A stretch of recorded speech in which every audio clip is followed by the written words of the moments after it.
This week on the Jock and Nerd podcast, we review the season 2 finale of Peacemaker and Tron Ares, plus Wonder Man trailer reaction, Marvel's TV slate for 2026 revealed at New York Comic Con, and more, all in this edition of the Jock and Nerd Weekly for Sunday, October 12th, 2025.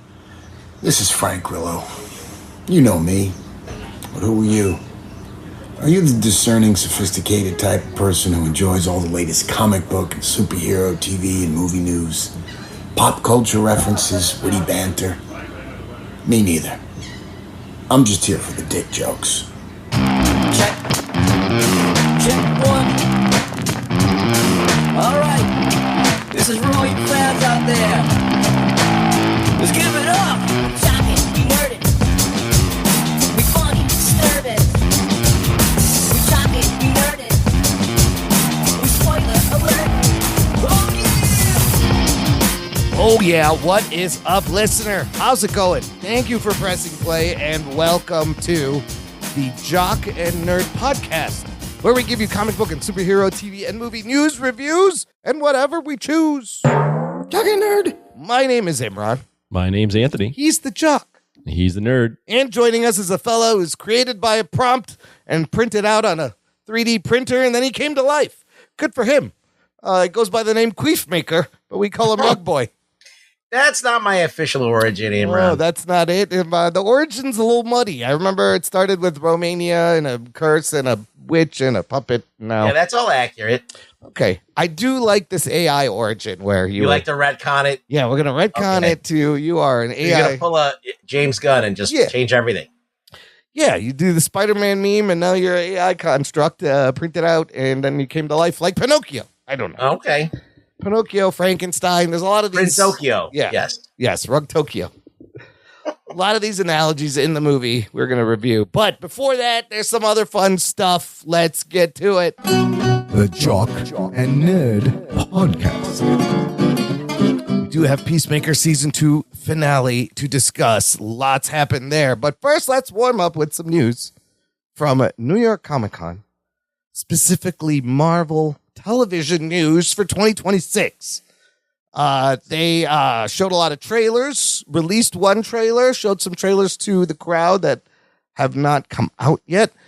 So we're going to start with the show that was supposed to come out in December. It is now coming out in January 27th, and that is Wonder Man. They put out an official trailer. Oh, shit.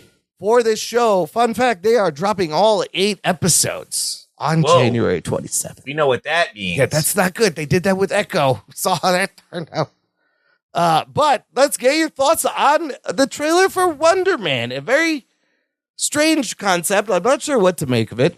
Hey, Anthony, what is this about, Wonder Man, based on this trailer? It's about this show that this guy, Simon, what's his character's name? Simon Williams, Yahya Abdul-Mateen II. Simon Williams sees an ad to become, or sees an opportunity to become Wonder Man in some sort of movie or TV show, and that's what he wants to do. Very meta. I guess there's superhero fatigue in the show, and this guy is going to reboot an old franchise of Wonder Man that they show you originally played by a white dude. And you also got Sir Ben Kingsley, as Trevor Slattery. Last time we saw him was in Shang-Chi. But super meta, and I'm like, this superhero show, I know he's got powers. They didn't show us any of that. What did you think, Anthony, of the tone of this? I mean, it was a little... it was definitely different and disorienting in terms of what you expect from Marvel. I don't hate the idea, because it is a little different, and the Marvel TV shows have been pretty miss for the most part. So I don't think it's I'm interested to see like where this is going, but I also would say it's like not the most intriguing if you're talking about like an action show. Yeah, or like a superhero show. Is it going to have powers at some point? We're doing the meta thing now. That's what they're doing. Rugs, did you notice the director? Isn't that the guy who's the president of Boravia in the Superman movie? Yeah, they used that guy. Hawkgirl dropped him right into this show, apparently. He looks like a Eastern European Rodney Dangerfield. Oh yeah, he does a little bit like Einstein. What do you make of this, Roggs? Is this piqued your? I don't your like interest? this.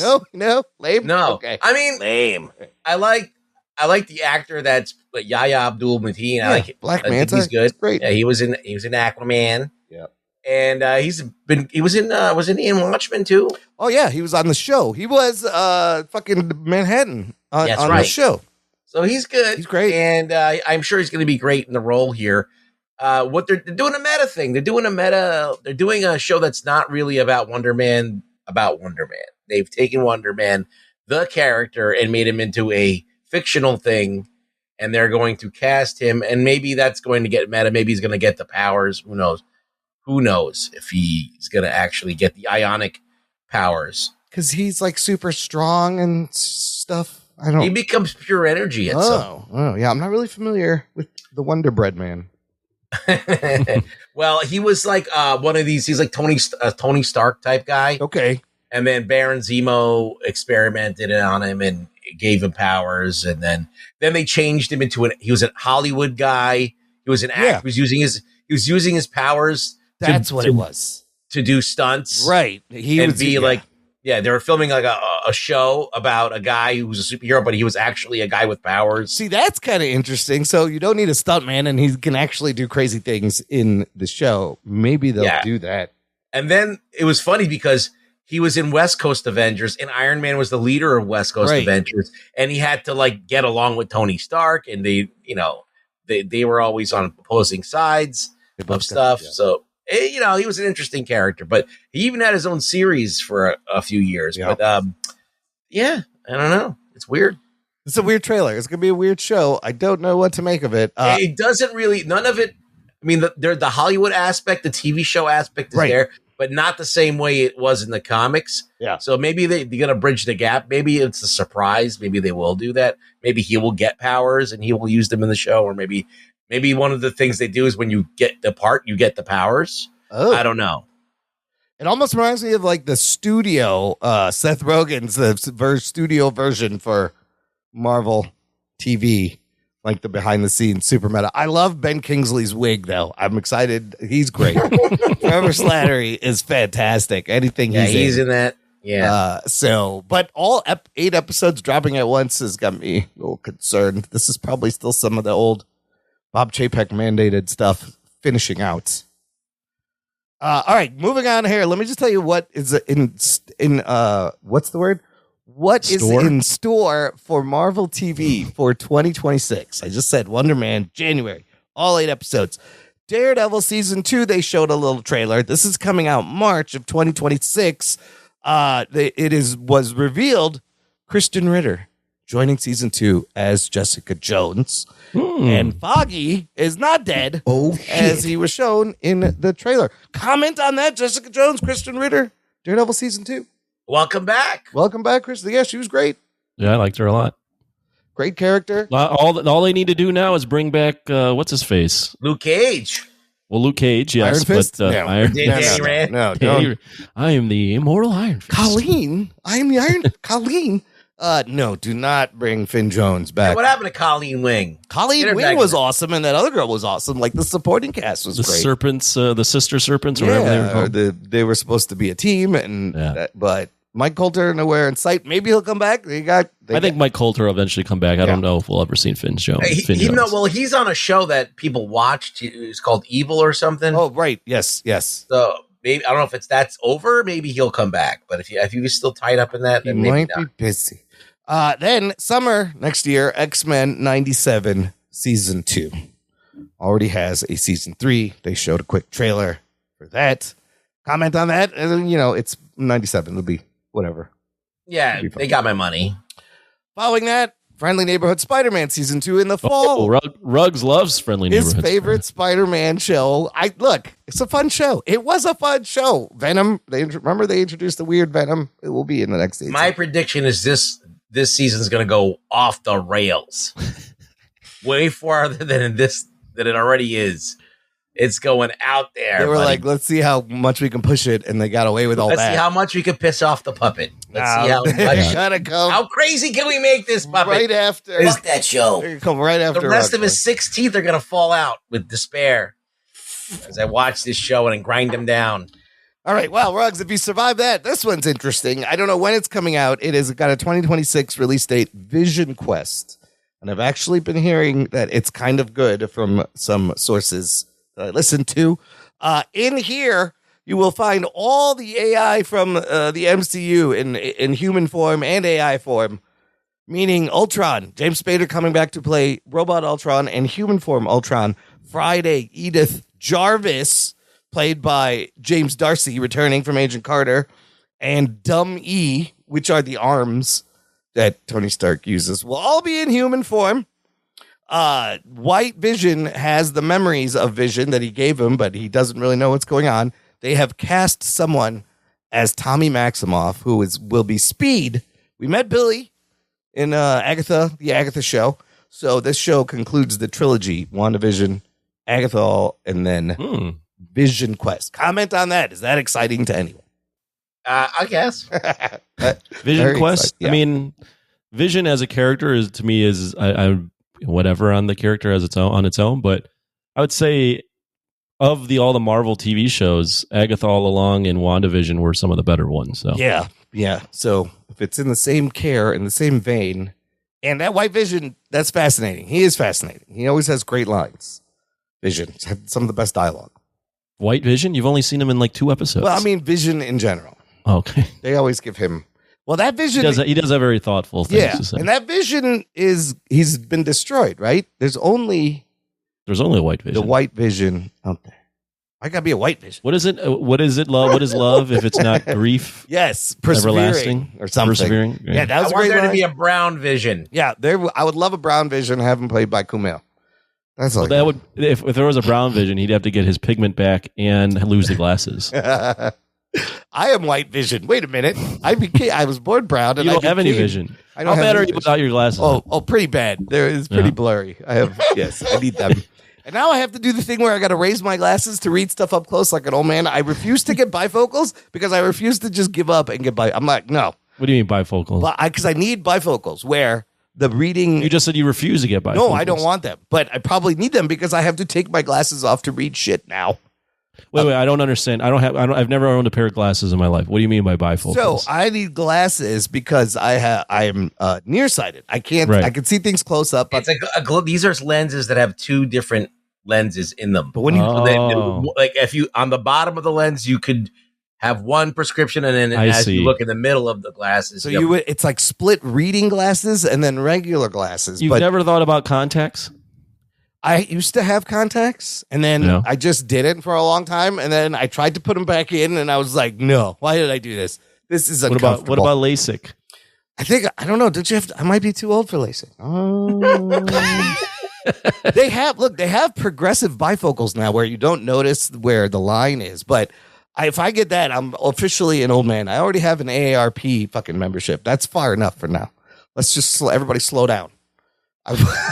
So I also don't wear glasses. do you have 20/20 vision, Ruggs?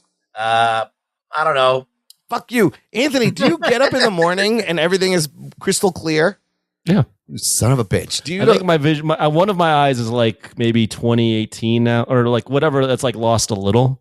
Yes. I think my right eye. Which one's where you're losing a little bit of vision? Is it 2020? Like you say 2220 or 2018? I think if the number goes down, so 2018. Yeah, something. Yeah, like but one of them is not as good as the other. But yeah, I've never worn glasses. Listen, in my life. just appreciate if you're one of those people who can wake up and everything is clear in your vision. Just fucking appreciate that. What does it look like when you wake Oh, up? it's all a fucking blurry mess. Are you kidding? I can't see shit. I've got used to it.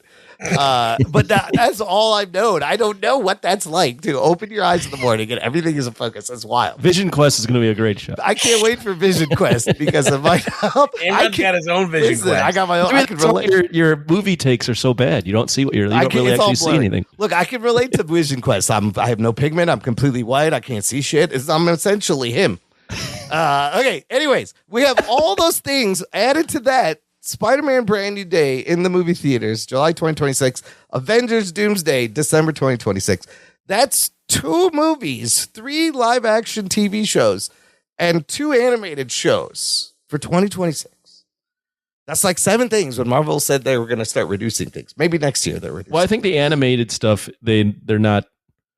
I don't think they pump the TV shows as hard. No. Especially the animated shows. Yeah. I think Wonder Man and X-Men 97 were already kind of cooking at the time. They were, yes. And now Spider-Man was popular. They crank out another one of those. Daredevil, everybody want. What of these are you guys most excited for? Anything, if you had to pick one out of the TV. Jesus Out of the Christ. TV. Well, not out of the TV? Yeah, out of the TV offerings. Daredevil, probably. Yeah, I would say Daredevil. I'd say X-Men 97 is the surest bet to make everyone happy. Yeah. Daredevil season 2, while I thought that season was really uneven, I thought it ended on a high note, and I'm hopeful that because they have a direction and they're not reworking the thing as it's happening. Yeah, they figured it be out. better. Yeah. I would say Daredevil and then maybe Vision Quest following that because those are. Foggy's not dead. I don't know. He's not dead. They showed him in the trailer with long hair. Could have been a flashback. That's all. That's what I read. But Jessica Jones will be there. Also coming out next year, Invincible season 4 in March 2026. So 2026 has got a lot of shit coming from Marvel Television and Marvel Studios. Should be lots of fun. Listener, let us know what you think about all this. Join the conversation. Join our Facebook group. It's called Jock and Nerd Nation. Jock and Nerd. There is a link in the episode description. You can geek out, spoiler threads, meet other people. Join it. Lots of fun. All right, fellas, we're here. Let's get to it. Peacemaker, Season 2, Episode 8, the finale. This one titled Full Nelson. Here's your spoiler alerts. Spoiler alert. Anthony, do you want to give a synopsis, or should we just go through all the crazy shit that happens? And this is a longer Yeah, episode. let's just you know you like doing this. Go through all the crazy shit. All right, because a lot of crazy shit did happen. It was wild, and then at the end, we'll discuss if it's what we expected or not. Overall, what did you guys think? Let's start there, and then we'll go through the crazy shit. I thought it was meh. Okay, yeah. That was meh. There's some things that I liked. There's some things I didn't like. It kind of peters out, and they give you this checkmate thing, which is like a major reveal. But if they're gonna do the Janus directive, I will fucking I'll award James Gunn 1,000 points. And if they can get Mark Shaw in there, the Manhunter, I'll even be more excited. But yeah, I felt like it was just an excuse to give his wife a lot of screen time. And that's how I feel about it. Like, it really is. Like, she does everything in the show pretty much in this episode. And I guess they get together and they're happy. I don't know. And then he gets locked. Then it's this post credit where they lock him up again and throw him into this thing. Is he even a metahuman? He's not. He's not. So it just he's just it's Flag's revenge on him. Yeah. Yeah, it was just weird having Flag do this transition from being this guy that we saw in the Creature Commandos that was actually pretty balanced to this kind of unhinged version. Anthony, overall thoughts? Yeah, so I mean, as we ended last week and talked about the show, I think, at least I thought the show was pretty good. That was pretty good, and the unpredictability of not knowing what was going to happen in the last episode made me excited and said, I'm into this. I'm ready to go. I would say I was also a little bit disappointed with this end episode. I think it ended on a whimper. Yeah. Not to say there weren't, like Rugg said, some good things in that episode. Like, I think some of the 11th Street kids or whatever they're called, like some of that stuff is good. But I feel like the checkmate thing came very quickly. Yeah. And because we didn't really know what we were building towards, there wasn't like a big conflict or anything. And then to just throw, it's not random. I get Flag's arc, but to throw him have him capture Peacemaker and then throw him into the Salvation or whatever it's called. Yeah. I get they're building towards a season 3 and they're, James Gunn can do whatever he wants. But I just didn't find this episode to be that satisfying. I'll still watch season 3, but I think episode 8 for me was by far already though, like the weakest of all the 8 episodes. I feel like The Peen was actually a stronger ending episode Yeah. than this. Yeah, no, I agree. No, and James Gunn, there might not be a season 3. We will get into where we're going to see this story continue, but I felt the same way. I didn't know what to expect, and the first time when it ended, I was like, was a little underwhelmed. Now, while it had some great, tender, emotional, heartfelt moments, and the heart of the show, really for him, James Gunn, is these characters and their relationships. Maybe some stuff didn't pay off and some stuff seemed rushed, and you think about the entirety of the season and why did you speed through this and spend like 4 episodes of them trying to just break into his house and some other things, like what the fuck was Michael Rooker even in this for? It ends up being a lot of filler and padding. James Gunn is way too self-indulgent and selfish. Yes. He doesn't think about the audience. Like, okay, so you have this screen time to try and establish Peacemaker and Harcourt's relationship, and you subject us to watching probably the worst band I've ever seen. 2 of the worst bands I've ever seen. Like 57 episodes. Great. There are 2 musical performances in this show. Yeah, Nelson, like one of the worst. Yes. He loves these fucking bands, these glam rock bands. Then he's got this Foxy Shazam band. Yeah. He's trying to make them happen. They've been around for like 15 years and no one's taken the bait, but for some reason he's got to now foist it on us on this episode. Julian. When we could have had a better like back and forth between them 2. You do get Steel Panthers fucking my heart in the ass, so I think that makes up for a lot of it. So, but yes, he gets a little indulgent with these fucking musical performances, and it just rushed to the end, and there's a heel turn. So it's a mixed bag for me. It is not. I like the last 2 episodes a lot better than this finale. It's not my favorite episode of the season. Anyways, let's just go into what the fuck happens. We open with a flashback a month ago. Finally, the boat story. The boat story we've been hearing about that Chris keeps asking her, what about the boat? And nothing happens. What happens on the boat? They get drunk and they kiss. Yes, essentially That's it. to Nelson. Look, the title is clever, Full Nelson, because Nelson's in there and it's a wrestling move. Get it? It's very clever. But yes, they're at Big Belly Burger, and I mean, it's kind of nice to see them all happy and kind of on a date and vibing. It's different than where they are in the present. But yeah, she kisses him and she thinks it's a mistake. By the way, James Gunn had to film and direct his wife kissing John Cena. That had to be very interesting. He talks about that on the podcast for this episode. He's like, I wanted to shoot this and it was weird. So good for him. And he's singing to her and she's embarrassed. She almost punches out a dude with freckles at the front door. But yeah, it was just a kiss. So then we cut back to Chris got captured. He's in jail. He's a broken man. He doesn't want to see anybody. Meanwhile, Argus is searching the quantum unfolding chamber in hazmat suits. And I think it's real funny that Judo Master is wearing the hazmat suit over his Judo Master suit. He still has it on underneath. And you see a lot of crazy dimensions. This part's kind of fun, Anthony. We see the candy world with these little imps, which are the same imps Augie was talking about in the first episode when he told that story of Chris going in the dimension and having to try to get a lollipop. Oh, I didn't catch that. No. Yeah. But yeah, no, I mean, this was all right. Them jumping around and looking at the different dimensions. I mean, the thing, and they're all getting killed. That was actually the best. That was some of the better stuff that was going on in that episode. And that all leads to the rest of the crew being like, wait, why are we working for Flag? Like, what is this? The only thing though is while we were building towards Flag getting this stuff, like all this stuff is like new information. So it's like, we're throwing everything into this 8th episode and it's like, but we didn't really build towards a lot of this. So it's just kind of random.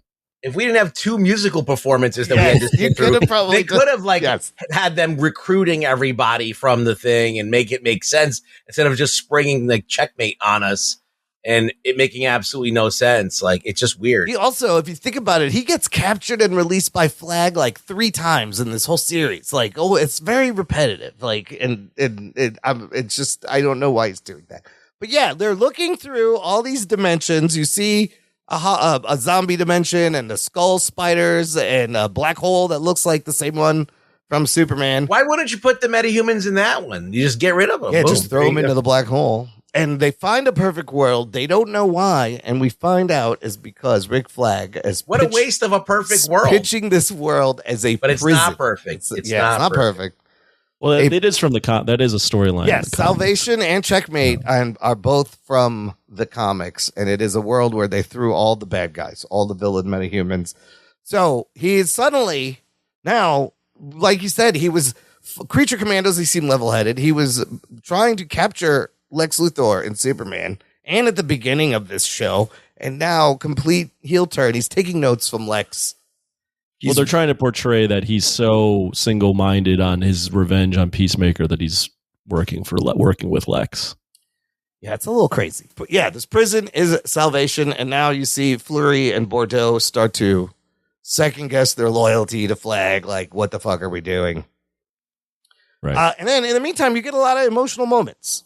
Like Adebayo visiting Adrian, and that's a great moment where she convinces him to use the money to bail Chris out. Again, Adrian is so mean to his mom. How about that line where he goes, Lee? He goes, Mom, you can't remember everything we call our ads or Adebayo. And she's like, oh, my wife calls me Lee. He goes, great. If you guys give each other cunning lingus, you could call her Lee. He's like, now I can't get the picture out of my mind. Goddamn, Adrian. He's so mean. He's so mean to his mom. Eagly is real sad in the closet. That's kind of great. And then they bail him out. Chris takes Eagly and then he fucks off to a motel. The other emotional part is Adebayo breaking up with her wife, Lee. This story is kind of interesting because I don't know about that. Because we barely look. I don't think the team ever met her. Well, We meet her once. We don't really have any of her throughout the entire season. So like this whole breakup thing, they had to like wrap this up. And yeah, they just kind of shoehorned that one in there. The thing is, I don't agree that was an emotional part because at least for me, I forgot she even existed in the show. Well, yeah, sure. I'm just saying Danielle Brooks did a great job this episode. Like she was fucking emotional and crying several moments. So that I bought it. My favorite is when Imran's trying to make a point, he starts whispering what he has to say. Look, it's a very emotional. She realizes we're not compatible, even though we love each other. I'm gonna have to let you go, right? It's a very in a vacuum, it's emotional, but you got to build up to that. Yeah, she wasn't in the lady that she's dating hasn't been in the season since what, the first or second episode. Yeah, but yes, but Judo Master made her see that she was not respecting, her dreams. So it was nice that she took Judo Master's advice, but that all leads to them. They wrote it that right, Imran. I know. This isn't real. These aren't real people. But the motivation. These aren't people acting like normal people. But because of that, she can form Checkmate and live her dream. And so with the Checkmate thing, yes. so because you're diving into like these nuances here. The whole thing with Peacemaker is he like feels like he's the angel of death or whatever, and he doesn't want to be around his friends. And they're like, "Hey, we need you. Like we're a team." And then Ads makes this like emotional plea, which was good. That she sees the good in him, and he makes her believe in like miracles and all this shit. And then what really turns Chris is the fact that Harcourt admits that there was a thing. It did mean it rattered, and then he does his whole dance, and they're a thing. Now the question I have for you, that's why I wanted to get over here, is so then did they use what's his name's money? Vigilante's money, yes. Build a Checkmate. Yep. And Checkmate is some sort of agency. Yeah. Like investigates superheroes. Yeah. Yeah. It's from the comics. It's kind of like a shield, but it was set up by Amanda Waller also to monitor superhumans or metahumans. What's interesting is the team is all of them plus Fleury, Bordeaux, and Judo Master. Right. Join them, which is kind of fantastic. But yeah, what do you know about Checkmate, Ruggs? I'll be honest, I didn't know a lot about Checkmate or Salvation until I looked it up. And I know Checkmate from this crossover from called the Janus Directive, right? And like, there's different incarnations of it. There's different rosters. When I was reading it, it was with Mark Shaw Manhunter, which is a I don't know. I guess you would call him a vigilante, merc for hire type guy, vigilante for hire.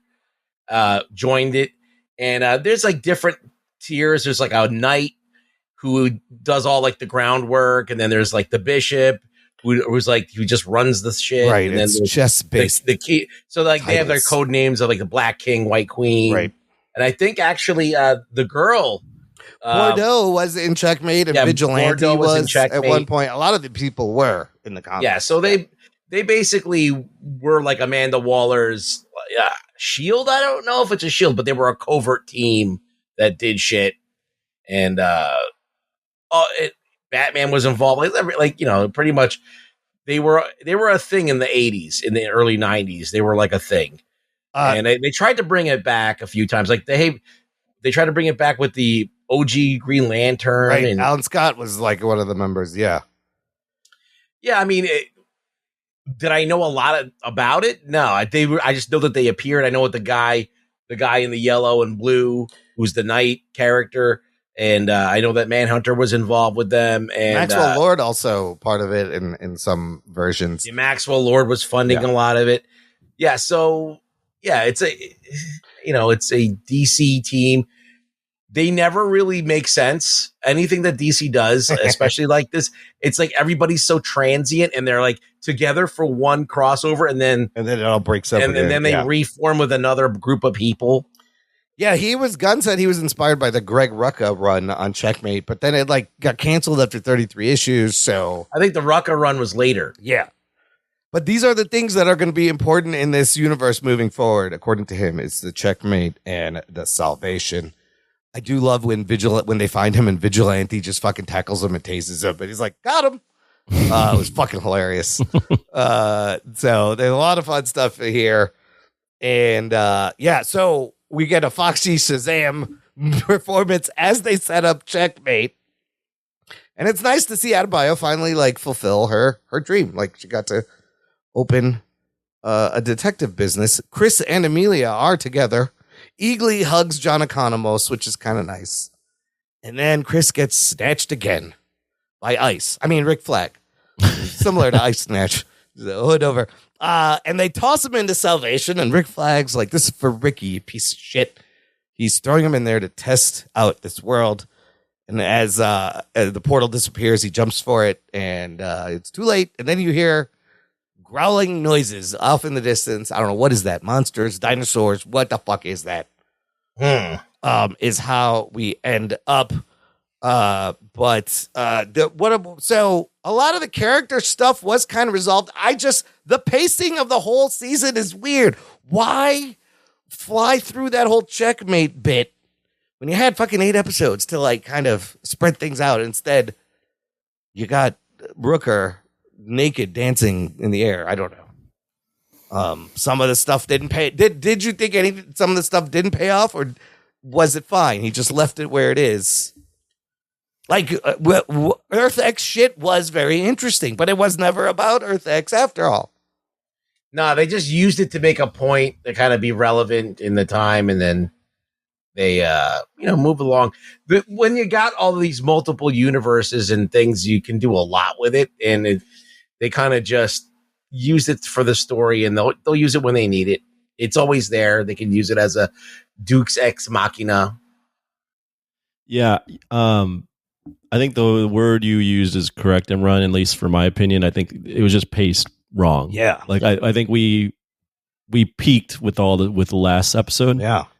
And while there is some satisfying stuff with the team and Harcourt and Chris's romance, yeah, that alone is not enough to make this episode, with what they combine that with, to be like the most satisfying, or even like I do want to watch season 3, but I'm not like, whoa, that was awesome. Like, what's going to happen next? I'm just like, what the fuck? Like, this is not what we were even building towards. I don't know what this is. It's not what I expected, but what did you think was going to be the how is it going to end? Is it going to be a Flag Peacemaker showdown? Well, candidly, I think it probably should have ended in some way at the end of the last episode. Right. Yeah. The Flag Peacemaker showdown is like what they're also somewhat building towards, but there's like 4 or 5 other things that I cared more about than that. So to end it with that, it's just What? Well, there wasn't like a clear bad guy. Yeah, there wasn't a bad guy. No. It just really kind of sours you on like that. I'm not saying the season was bad, but when you end it that way, it's just like, oh, damn. There's no external threat or bad guy for the whole season, which is kind of They're weird. trying to make Flag The bad like, guy. Yeah. So is he like him flipping like this is crazy? Is he going to be the big bad? Because all this is going to lead into Man of Tomorrow. I don't think because Gunn is like, I don't know if I'm making a Peacemaker 3. I don't know when you see him again. But is Flag the bad guy? No, I don't think it's that Brandon? Flag is the bad guy. I Okay, think wait he's a just- minute. Yeah, go for it. Can we back this up just a second? Yeah. There may not be a Peacemaker, but I can promise you that his wife will be in everything. in the next few Checkmate things. will be everywhere. All right. She's gonna get a new costume. She's gonna be the knight. I guarantee it. All right. You think he's going to be in Lanterns and Clayface and Supergirl? And Like that's what he's doing.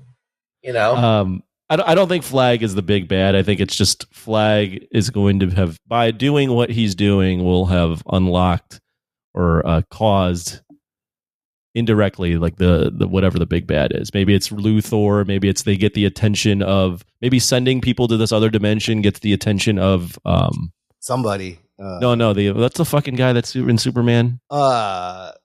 Terrific. No, the bad guy that the big bad, not Darkseid, but the one that takes over worlds.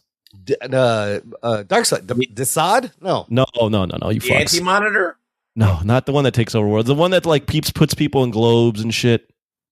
Oh, that's Brainiac, isn't he? Brainiac, yeah. Maybe like they get the attention of Brainiac by doing this. Yeah. Well, Brainiac, I think, is gonna be like the script that he showed on social media. There's a brain illustration, Right, on the Man of Tomorrow because Flag on his own is not a big bad.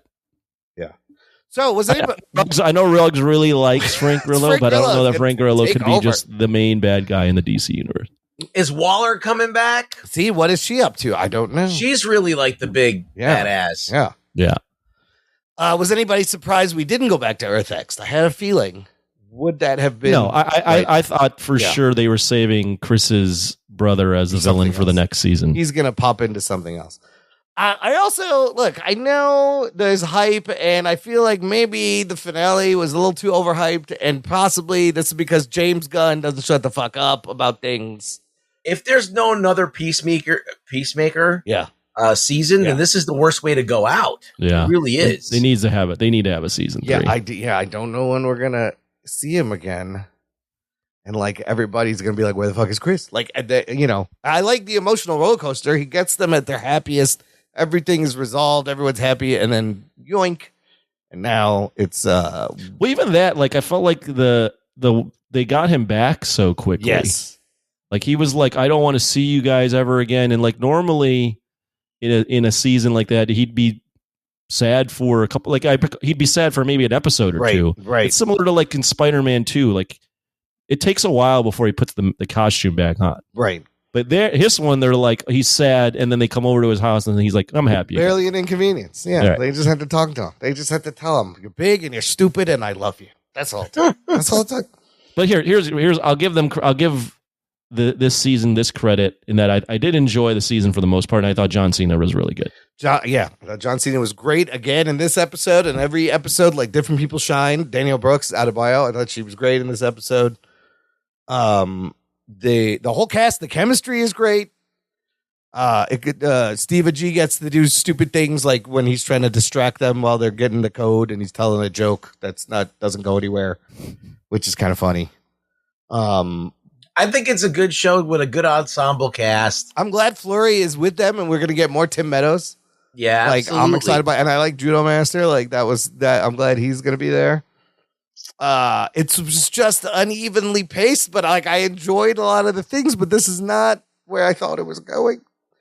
I think, and then Ruggs, I do want to hear because you were on about to say something. I think it's time for us to see some other stuff besides what James That's what I Gunn's said doing. last week. Yeah, let's just somebody else. I think that since his birth, I mean his working in the industry, James Gunn has always done what he wanted to do, whatever tickled him, and whatever he thought was interesting, and that's worked for a certain amount. But now we've been subject to this for over all these years, and it's the same playbook over. And I can almost predict, and I have predicted. If you even said when he took over as DC, I said to you guys, he's gonna keep Peacemaker because his wife is in it, and because he likes it, and he's not gonna change it. He's where he should have rebooted the whole thing. He chose not to, and he is a victim of his own, I guess, self-interest, and that's always going to be his downfall. He's good. He's got some great ideas. He's got great comedic timing. He's got some interesting viewpoints, but when it comes to putting the fans in front of what he wants, he just doesn't do it. And I think you're right, Anthony. I think it's time that he kind of hangs back a little bit and let some other people kind of steer us in a more cohesive direction. Mm-hmm. I agree with you.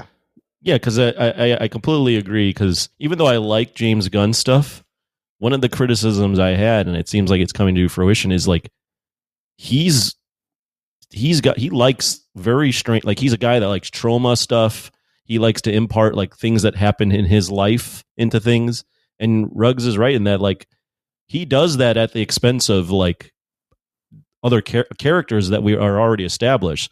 So like, it's okay when you do that with non-popular characters like a Peacemaker. Tarantino's been doing it his whole career, right? But he's not besmirching anything. Yeah, well, the thing is, Tarantino's not running a universe, right? He's not. This guy's running the entire DC universe and doing the whole doing this thing with like Lex Luthor and Superman. Yeah, I think it's time for him to just kind of take a step back. I do want to see season 3 because that, as Rugg said, this would be the fucking worst way to end the Peacemaker run. Right. No, in the podcast, he talked about how all of his stuff, there's a lot of personal things, right? There's a lot of stuff in his life he likes to pull from and put in the show. But he does that stuff, but and to a certain extent, that's what a lot of creators do, right? They take things that happen in their personal life. But you're also doing this with an established universe, and you're like trauma dumping your life. Yes. In the middle of like all these fucking established DC characters. And then not only that, he's done it like 3 times in a row. Like it's always about, your friends are your family are your friends. Where do I fit in? Oh, it's kind of been the same thing over and over again. But this is the thing, right? If this episode would have ended better, we wouldn't be talking like this. But the fact that he ended this episode on such a whimper, we're like, now we're pulling all the warts out of what he's like been doing. And I didn't need a big like crazy fight or CG or battle to end it like some other things, but some of the things didn't pay off, and I was just like, what? Okay, whoa. I've always struggled with James Gunn since that Guardians 2 movie. I was like, that first Guardians took me by surprise, and I thought it was pretty good. But remember, he was dealing with characters nobody cared about, and we gave him a pass. But like now that it's become like his pattern to do this stuff, and he's in charge of a DC universe, like the entire DC universe, that kind of like he was just dealing with Guardians in a little corner of Marvel space. Mm-hmm. That's one thing, but this is an entire universe. And he's clearly, kind of, instead of, he had the opportunity to wipe the slate clean, do whatever he wants, and he just can't not do James Gunn things. And I was expecting even Superman to be like another evolution of him, and he's still kind of stuck to the same thing. So I don't know. I think he's got to change course. Just take a break, buddy. Take a break, take a breather, let somebody else put out some content for a little bit. But I feel like it maybe they're also, this whole Paramount wanting to buy Warner Brothers. Apparently they made him an offer and Warner Brothers was like, it's too low. There are some people speculating he's trying to get all this Superman shit out because he may get the hook with this. There was that story that Superman wasn't as profitable. And then the ratings on Peacemaker, the finale being the lowest watched rated episode of the show. And maybe, if Warner Brothers sells to Paramount, David Ellison, the first thing he does is like, no, we're giving it to these people. I don't know if any of that has to do with this, but that may be why he's trying to get all his Superman shit out. Yeah, I just feel like that there is a lot of praise for James Gunn. and with the Superman movie when Right. the reviews came out, Right. they were like overwhelmingly positive. And I think that he's gotten a lot of goodwill from a lot of people. And I don't know if the movie's not making money and the ratings aren't coming in, I don't think that's going to extend to the people in charge of the company. I think they're going to still be like more objective than the crowds that are watching it and the viewers that are watching it or not watching it. Yeah, I don't know if he should be worried. Should he be worried about his job, Anthony? Or, I mean, the only thing he should be, if he's worried, where I would be worried about his job is if new leadership comes in, right? Right, if it gets bought, yeah.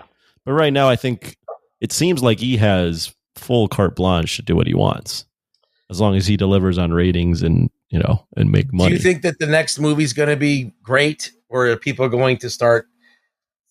Is this starting to chip away? What's the next movie? Superwoman? Superwoman and possibly even Clayface. Or Supergirl, right? Supergirl and Clayface.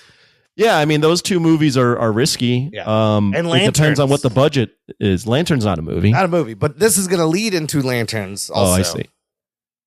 Yeah, I mean, listen, he doesn't doesn't have anything where like we can go right away and go, hey, that's going to be a for sure home run. Yeah. Like we don't know that yet. So I don't know. I don't know what to think of his universe this far. I mean, yeah. This is definitely I mean, disappointing ending to this show. It's a disappointing ending, but he has pointed into a direction for the future, right? At least he gave us that. He gave us character moments and established shit that's going to move forward. Now, I guess Nick Holt was the big cameo. He was like, "There's going to be really," and I thought there was going to be another. I thought fucking Corn Sweat was going to show up. Somebody, it's fucking lie. I just think maybe he overhypes things too much, and then that leads to expectations, and maybe he should just shut the fuck up every now and then. Yeah. So, all right, Anthony, final thoughts, rate it, rank it compared to last season, the whole season, the episode, whatever you want. Yeah, I mean, I would have thought, like, before this episode, I would have favorably compared this season to last season. Right. I thought last season was really good. Yeah. And I liked this season. I was really enjoying it. I didn't know where it was going, and I thought there was a lot of different layers to it. But yeah, this last episode it not only, like, I wouldn't say soured me completely, but I mean, it put just a bad taste in my mouth for the season. Also just put a bad taste in my mouth for like what's happening next. So yeah, I think this season, I think it's a 7. Okay. Maybe a 6.5, 7. Yeah. But I mean, I had it on like an 8.5, 9 until this episode happened. But again, props to John Cena. I think John Cena is really good. Yeah. He was born for this role. Ruggs. Before this episode, I was pretty much at a strong recommend or a recommend, which would be a 7. And now it's like at a soft recommend, which should be like a 6.7 For the whole season, you're saying? Or I'm just doing that hand motion and saying 6, 7. Yeah. All right. 6, 7. Ooh, even I know what that is. Yeah, I'm like 6, 7. holding fake boobs in my hand. That is the weird. That's about that this weekend, 6, 7. What? Why? So one of my friends has a kid that said they would laugh every time they see 6, 7. Oh, so like, you 6, 7. You just learned about that? Yeah. I kind of knew about it, but I didn't know the full extent of the boob 6, thing 7, until it's so until that. stupid. Yeah. Well, I just call it the boob thing. Yeah. but, I don't know. You move your hands up and down. It goes 6, 7. Yeah. What the fuck is going on? Looks like you're fondling your own boobs. Yeah, it does. Oh, So you're you're gonna give it a actually 6, 7? fondling Oh, all the fucking Gen Alpha is gonna love this episode when they hear you gave it a 6, They're 7. gonna come in their 6, pants. 7. So not as good. You didn't like it as good as the I thought it first was season. good. I can Yeah. recommend it, but not strongly because it kind of goes out in a whimper. But I think it was good. I think you should watch. Yeah, I feel the same way. I don't think it was as good as the first season. I did overall enjoy the show. The finale was my least favorite episode, though, of the whole thing, and it was wasn't what I expected and seemed weirdly paced and rushed. I did appreciate the character moments and the kind of some of the closure. And look, you're kind of rooting for Chris to get together with Hardcore, right? That's one of the main things. I thought they were gonna have sex. They didn't even bang. They just kissed. He banged the other Hardcore in the Earth X. He banged the Nazi Hardcore. Yeah. He banged the real Hardcore. Very interesting. But yeah, this is what James Gunn does. He pulls at your heartstrings and does this character stuff. Could I have used a little bit more? Yeah. I will give it a 7 for the season. And it's not as good as the first season, but a lot of fun moments, a lot of funny shit. I mean, you had dicks and boobs and fucking all these weird dimensions and Nazis. Like, it's a crazy show. And it is entertaining. It's just kind of all over the place. A little uneven this season. Give me a vigilante show. I would watch that. Oh, my God. I would watch that. It'd be hilarious. All right. Anyways, we're going to take a break here, everybody. We're going to play some promos. Come back. Talk about J. Red Leto in Tron Ares right after this. After these messages, we'll be right back.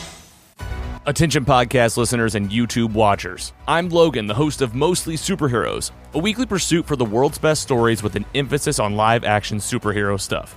Every week, join me, PC Mike, The Giggler, Scotty Scoop, and Carrie as we talk MCU, DCU, books, TV, movies, and more. MostlySuperheroes.com is where you want to be. Watch us on YouTube, listen where you get your podcast, and we'll see you Sunday on Patreon. Enjoy the rest of the show. Check out what's been going on with the Pop Culture Cosmos Show and the PCC Multiverse. I see the potential for basically like another Netflix kind of paradigm shift where here comes this other major player. They have a ton of resources. Apple could change the way that entertainment is consumed. They say it's the only time this year that you'll have stars from each brand battling each other, and we know it's not going to be the case, but they like to say that, and more power to them, I guess. Well, it's a big first step, bringing all those superheroes together. There were definitely some parts of the movie that I really enjoyed, and then there were some parts that I thought just kind of fell short of expectation. Part of it has to be something to do with how it's being promoted, and this is a thing where audiences do not agree with critics. That's the Pop Culture Cosmos Show. And the PCC Multiverse, every week on Apple Podcasts. And over a dozen of your favorite streaming and podcasting options. Jock and Nerd. Listener, if you enjoy the show, this is a great time to join our fun Patreon fan club. Just visit jockandnerd.com/Patreon. Jock and Nerd. And you can give back on a monthly or annual basis. For as little as $3 a month, you get access to a exclusive podcast feed where the shows come out early. There's instant reactions to movies we see, bonus movie reviews, bonus content. You can also join us for our virtual hangouts every month on Discord. This month's Discord hangout is this week, you guys. Thursday, October. Oh, my God. Oh, my God. October 16th. Don't make me play that. It's really long. This guy's got some great lungs. I won't be there. Oh, okay. Well, there you have it. Where will you be? Yes. I'm going to a haunted house. Oh, he will be getting scared. Spooky. He'll get spooky. He'll go home. Oh, my God. You should just yell that while you're at the haunted house. Rex, you'll join us for a fun Halloween Discord, right, this week? Sure. Will there be anyone there? We'll find out. You got to show up and find out. That's the exciting part of Please join me, because it's just going to be me talking to our Imran. Patreon. Listen, we got a couple of regulars. They'll be there. No, they'll be. The regulars are always there, but I love seeing everybody on the Patreon. We'd love it if you'd support and give back. Check it out on jockandnerd.com/Patreon. Okay, fellas, let's get into this week's movie review. We will be discussing Tron Ares. Here's your spoiler alerts. Strap yourselves in, you fucks. Spoiler time. Tron Ares is the third movie in the Tron franchise. This is the sequel to Tron Legacy. Came out in 2010, which was a sequel to the original Tron that came out 43 years ago in 1982. It's very, very strange franchise. In the meantime, there's other Tron things, like there was an animated show called Tron Uprising that takes place between the movies. Got one season of that. Never watched that. There's video games, a theme park rides, brand new one just put in, I think last year or two in Disneyland, the Light Cycle ride. So there's a lot of Tron stuff. But now we have three movies. On Rotten Tomatoes, Tron Ares currently sitting at 57% splat on the tomato meter, 87% audience score. The first Tron is at a 60% critics, 69% audience. Tron Legacy, 51% critics, 64% audience. So Tron Ares, a little bit higher than the Tron Legacy. On Tron Metacritic, Ares. Oh yeah, go for it. yeah, no, Sorry. go ahead. Metacritic, it's a 48 based on 44 critic reviews. That's at Letterboxd. 48, Anthony, what else? So you got any other scores? I was going to say Metacritic. I forgot that you had it on there. Letterboxd has it, I believe, around a 2.8 out Ooh. of 5, which Yeah. means So that's usually once you get under 3, that's not the best. very similar kind of ratings here. Let's talk about the box office. This movie was made for $180 million.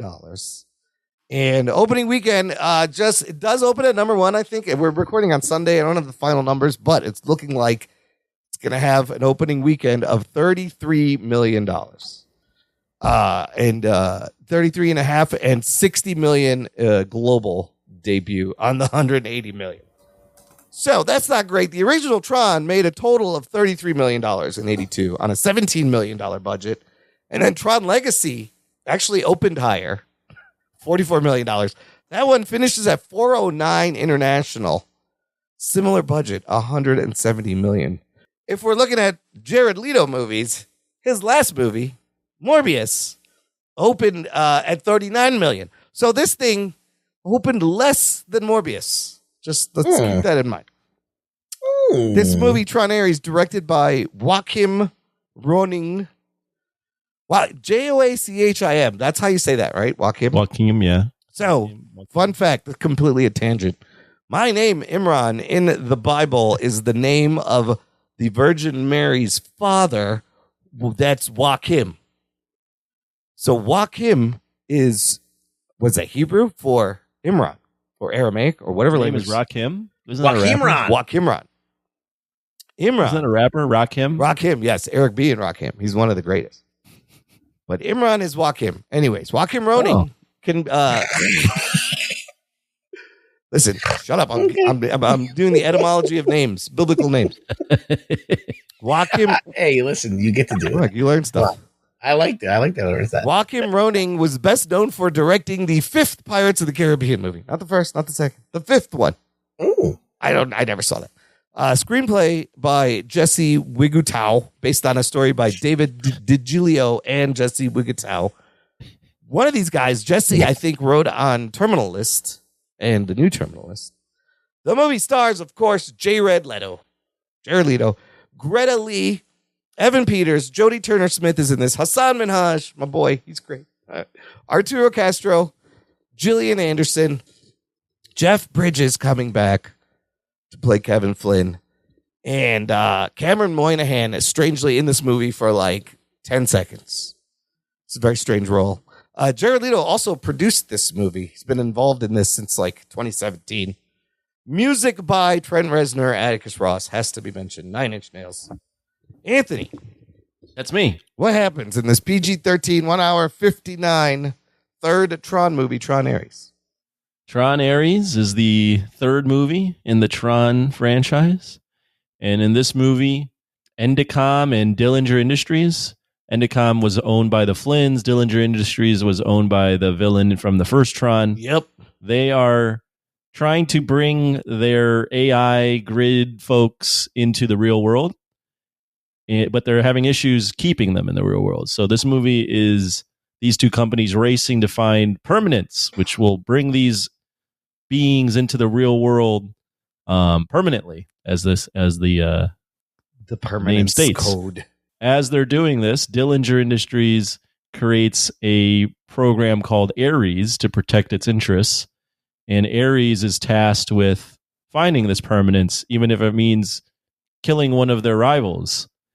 And Ares starts to have second thoughts about that. Ooh. And the plot of the movie is Ares dealing with those thoughts and what he should do in this situation.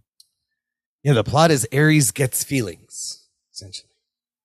Right. All right. Well, you never saw the first one? I've still never seen the first one. Okay.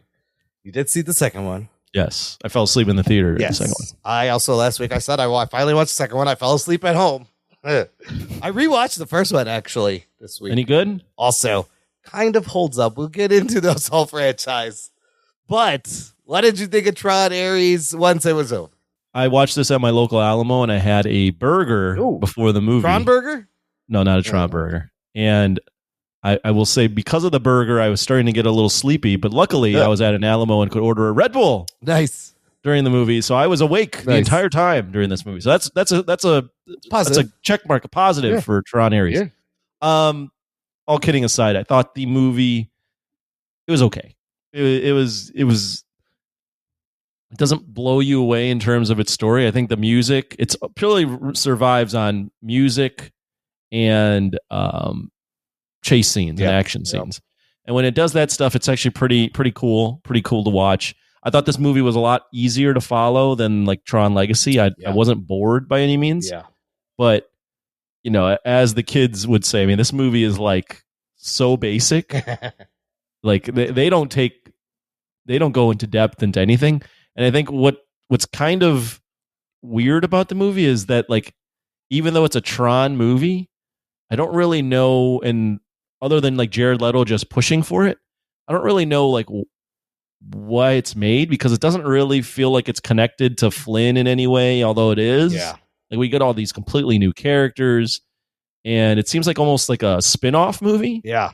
Yeah, I mean, it's just one of those things where, you know, I think Jared Leto is fine in it, but I think we can pretty much put to rest like Jared Leto, even if we didn't already have him put to rest, like him trying to be this big action star is just not going to work. It's not working, is it? No, and the movie, like I'm not offended by the movie. I didn't think it was bad. Yeah.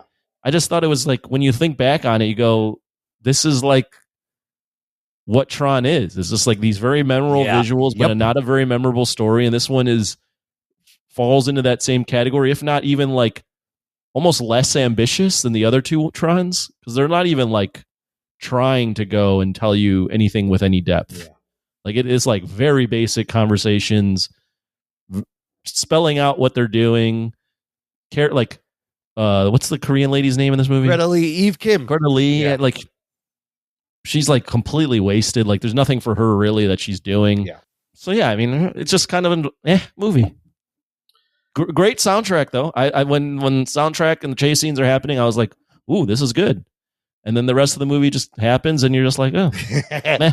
All right. So, quick backstory. They were trying to make a direct sequel to Legacy since 2010 with Kaczynski and Sam Flynn and Quora, and the follow-up to what was going to happen to them. And then this movie, Tomorrowland, kind of bombs. Kaczynski does Oblivion. It all kind of falls apart. And by 2017 is where Jared Leto comes in, and he wants to produce. And since 2017, he's been trying to get this movie done. And you're right, it's more of like a soft reboot than a sequel to those movies. So It's kind of a weird way that it came out. Ruggs, how did it hit you? You've seen the Tron franchise. You're familiar. How did this movie hit you? I feel like this movie's a mistake. Ooh. I wasn't offended by the movie. I didn't think it was a terrible movie. I did think that it's a good time at the theater if you want to see effects and cool soundtrack, and I'm sure it looked great in 3D. I did not see it in 3D. I saw it in Dolby. Yeah, so it's an action movie.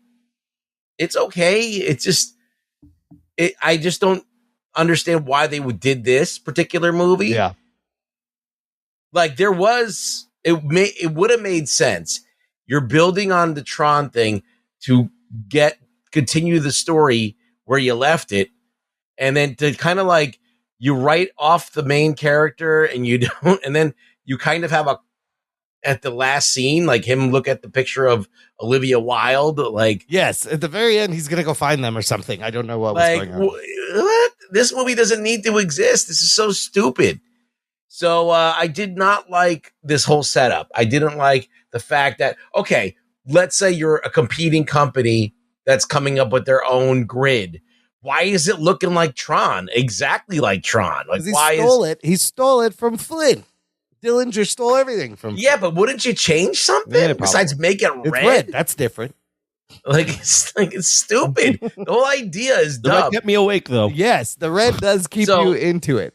So this is my observation: is if you watch Tron Legacy, you know that Quora is a she's an algorithm. Is that her name? Yeah, Quora. She is a brand new type of life form. Yes, that evolves from those basic ones that were in there. They're almost human in a lot of ways, and therefore she's able to come out and have permanence. And that was not even a question, because any of those guys coming out of the system would have had permanence. But there's probably. different ways to come out, right? There's like his portal, there's the transferring, there's the printing, there's the digital. Like, it's all kind of all over the place. Yeah. So, yeah, they kind of like they kind of like retroactively made it not a thing that you could come out of the computer and you have to be 3D printed or whatever.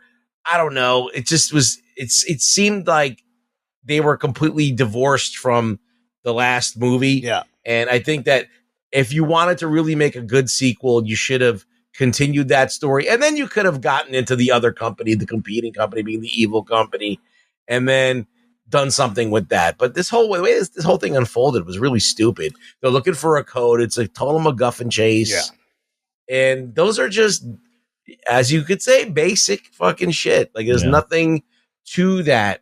There's got to be more. Even what they did with the fucking the dude is in there. Yeah, with Flynn didn't really make a lot of sense, and he's just like, yeah, uh-huh. All like, right, he had man. Zero dialogue. That's pretty Like, good, you man. got it. Mhm. He's the fucking dude. And I found even though I'm not a big Tron guy at all, I found the Flynn stuff, like the connection, to be like really flimsy and almost like kind of shoehorned, A little forced. expensive. Yeah, a little forced. Oh yeah, like they needed that connection, and so they forced it as much as they can. And as for why he's there, they just write it off. He goes, "I exist because you exist." I was like, "What?" He even asked him, "Are you alive?" He goes, "No, I exist because you exist." So what is this? I didn't know what it was. I don't know. Yeah, even like the connection with like these two girls take over the company. It's like, where do these people come from? Like, yes, all of a sudden. So my opening thoughts, like, it is exactly what I agree with all you guys. It's exactly what you think it's going to be. Real pretty to look at. I saw it in 3D on the Thursday night. There was exactly 2 other people in the theater with me. So not a big turnout, but the 3D was a lot of fun. Really pretty to look at. I enjoyed the action scenes. Like you guys said, it's not a horrible movie. The music's great. It's just everything in between is kind of meh. I didn't really give a shit about the characters. Yeah, the dialogue is horrible. Dialogue is horrible. They tell and don't show so many things. Nobody really has any charm in the movie. Jared Leto is honestly the least offensive thing in this movie. Now, he's playing an AI construct who has no emotion, doesn't know what the fuck's going on. It's the perfect role for him. Doesn't have a lot of lines. I thought he was okay. It's all right. Yeah, but it's good. It's very forgettable at the end, and it's just pretty at the time. The thing that makes this movie unique is the soundtrack. Yeah. And I felt that it was intrusive sometimes, and sometimes it really clicked in perfectly. And it needed a little bit more finessing, I think. But there's some good tracks, though. Good driving tracks. I think the Daft Punk soundtrack's a little bit better. Really? I kind of like that. I kind of like the Nine Inch Nails vibe with this. I thought when Nine Inch Nails kicks in at the right time, it's perfect. Yeah. But there's times where it sounds like it just oddly doesn't fit. So it works for certain scenes, like the chase scenes, or when you're in the grid. It seems like it works better. Yeah. And then when they have that shot of her on the snowmobile going to the lab, it just doesn't fit here. Oh, on the water chase, you mean? No, when she's going to the lab for the first time. In the beginning in Alaska. I'm like, this is really jarring. Yeah. This doesn't really fit here. Even though I love synth music, and I love that they had a conversation about Depeche Mode, because I love Depeche Mode. That's great. He loves Depeche Mode. They missed out on using "The World in My Eyes" as the main song, because that's, first of all, bumping track. It elicits Nine Inch Nails and the sound that they do, and it fits in this movie. Like, he wants to see the world in their eyes. But anyway, I just can't get enough. They played that's the fucking song they chose. Because of the line he said. I saw this Depeche Mode cover band like last month at this fest down the street. They were really good. It was amazing. Do you fuck with Depeche Mode, Anthony? I've heard of them, but I couldn't tell you one Depeche Mode. They're very song. good. It's just Personal Jesus. What's the other one? Enjoy the Silence. Enjoy your own personal. They're really good. They're a good 80s fucking synth pop band. I think it's funny how he compares it to Mozart. But yeah, you're in trouble when you get this opening montage that is just telling you everything to fill you in, and they write off Sam Flynn has retired. I guess he took charge of NCOM and he's retired. And they're just like, oh, and there's these Kim sisters.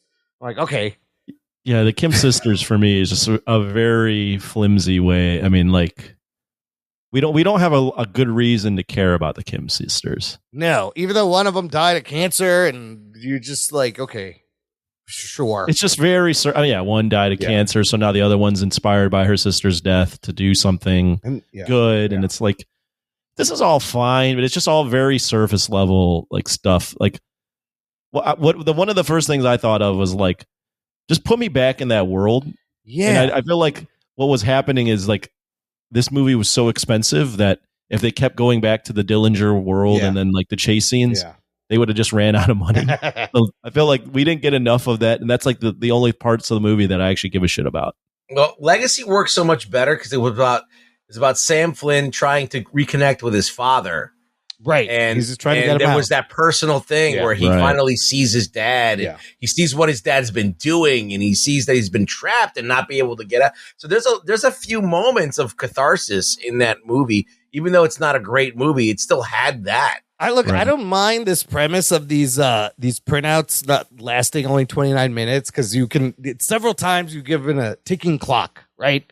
Yeah, no, that's cool. And then the permanence code being the thing that they're both looking for, but the fact that the code was like all over the place, like she had it and she destroyed it, and she's like, oh wait, it's over here also. Well, then why didn't you just go there to fucking get it in the first place?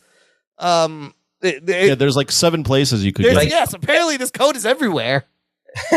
And also, imagine if the Kim sister that was working, she gets cancer. She doesn't want to die, so she puts herself into the grid. Yeah, that would be great. And then there's a reason for her to be looking in the grid in the first place. She could have been like, come find me in the grid. I have the code. Why wouldn't she have done that? You could live forever. I mean, one of the things for me was also just like, when I'm talking about the lack of connection to Flynn, like the movie if it's just anything else, it's just like, it doesn't necessarily need to be a Tron movie. Right. At this point. Like it's so lazily connected to Tron. Like, it's just like Jared Leto pushed this so hard, it seems like, that by the time they made it, they didn't really have a real story to tell. So they told this like side quest. Why would Jared Leto want to make a movie without Flynn in it? Like, why? And because Tron was like a person. So like, why even call it Tron? And they put him in the last movie. He's not even really mentioned, or he was the best. You'd think that Tron would have a bigger part. Yeah. Like they would have, like he would have went into, like, let's say Ares would have went into the Tron grid, and then Flynn would have been like, hey, take Tron with you out there, and Tron could go out into the real world with him. That would have been cool, but they didn't do that either. They did nothing that made sense. A lot of this doesn't make sense. Well, here I'll stop bashing it in this part. I did find the Dillinger world that they created, and like some of the chase scenes where they're like in the water, water, like all that stuff. I was like, oh, this is pretty fucking. This is good. I like this. Like all the anything where they're being chased, or even in the real world when she's getting chased and then she like kind of outmaneuvers them. All that stuff. I was like, all right, like I could fuck with this. I thought the chase scenes were very entertaining. And I like these better than like some of the stuff in Tron Legacy. Like, I felt like the Tron Legacy stuff was just them playing a game, where this felt like we're more like there's actual stakes to this. Well, the fight choreography was way better in this than it was in Tron Legacy. And no, I think that the most brilliant thing they did is they brought the people out of the digital world, but they already established that in Legacy at the end of that movie. So I felt like that's a natural progression of it going, and I think that's when you have something. Yeah, I think the way that they handled the action and the way that they did the action sequences and stuff, I think that was all fine and good. And I also, just real quick, liked they recreated both Tron Legacy and the original Tron in scenes in this movie. And I thought when they did that, I went, oh, okay, cool. This is nice. Like, especially towards the end, even though Ruggs, I think you might have said this on your Patreon review, Instant Thoughts. I thought when they recreated the original Tron, I thought that looked actually pretty good. Yeah.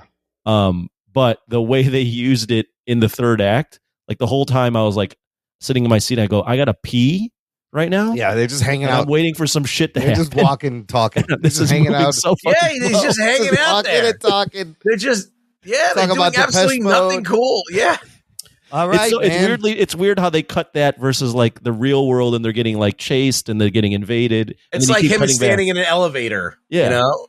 He's just hanging with the dude. There's just weird times where like Eve is in the real world, but they're like kind of trying to get her file in the digital world, and then she's in the digital world, and they're in the real world, and like nobody's on the same page.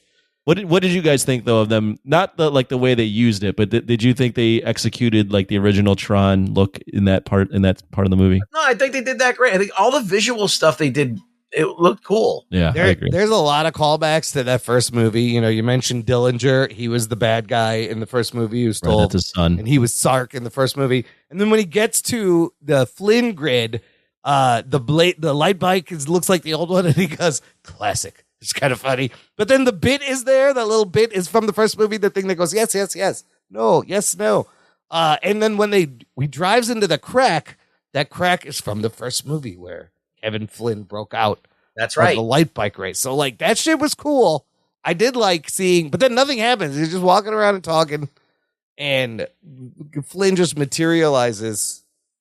And Flynn, he just gives him the permanent. He should have brought Tron with him. Yeah, where's Tron? I thought should have fucking brought Tron out. He's like, let me hook you up with Tron. They show you he's the man. They show you how he trained Ares in the beginning, and he's like the best soldier. But Tron is the best soldier out of everybody. It should be. That's the whole point of Tron.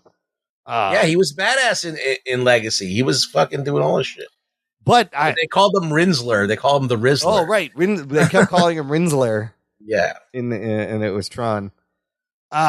Did you that whole scene where they hack into the grid and then that one dude gets hurt and it's Cameron Moynihan? It's very strange. Like this guy's name is in the opening credits and he's in there for 10 seconds. It's Cameron Moynihan. He's would have been a bunch of things. Well, I thought that was odd as Caius. So I when I reread the plot in Wikipedia, what they were trying to get at is that you can already see Ares having like this compassion. Yeah. But I didn't pick up on that at all in the movie.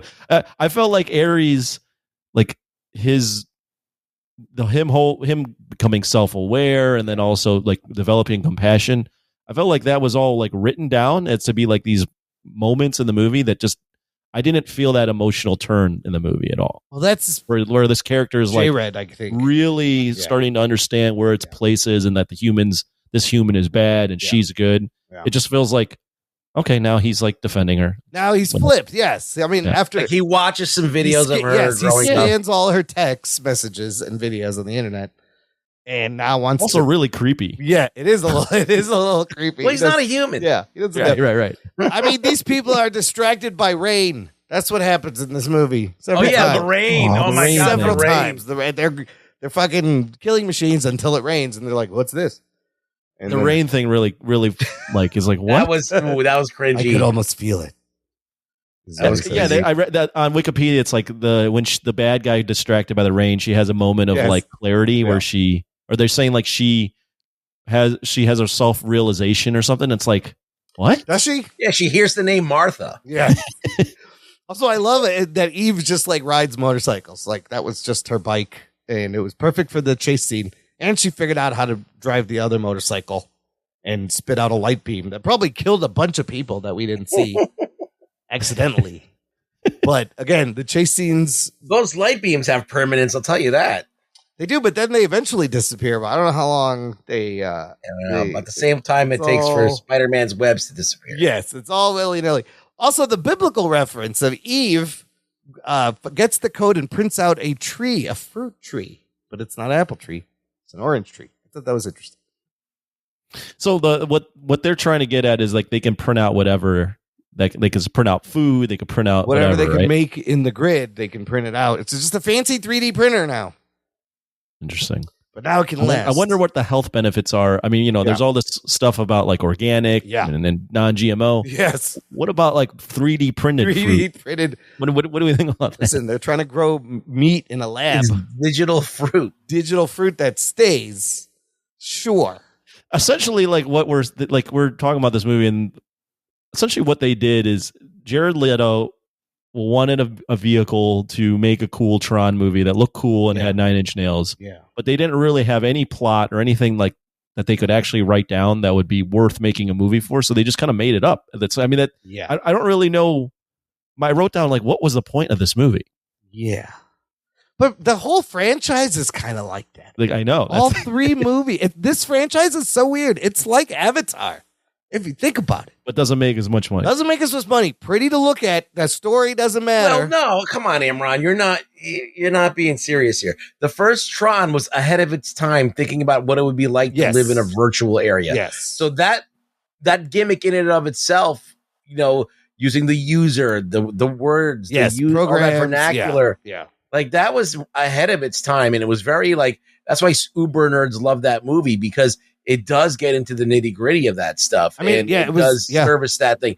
The second movie was about a boy and his father trying to reconnect, and with all this mumbo jumbo that was thrown in. Yeah. This movie doesn't have any of that. Either of those reasons to exist. Well, the thing is though, what this movie is like, it's there on a silver platter. Like the AI and all that stuff is there. If the movie wanted to have any sort of depth, they could have leaned into that, but they're just not. It's just a surface level movie. Yeah, it's crazy. The first one, like, computers were new, video games, arcades were blowing up everywhere. And so it really tapped into that. And when you saw it as a kid, you were like, I get to go in these video games.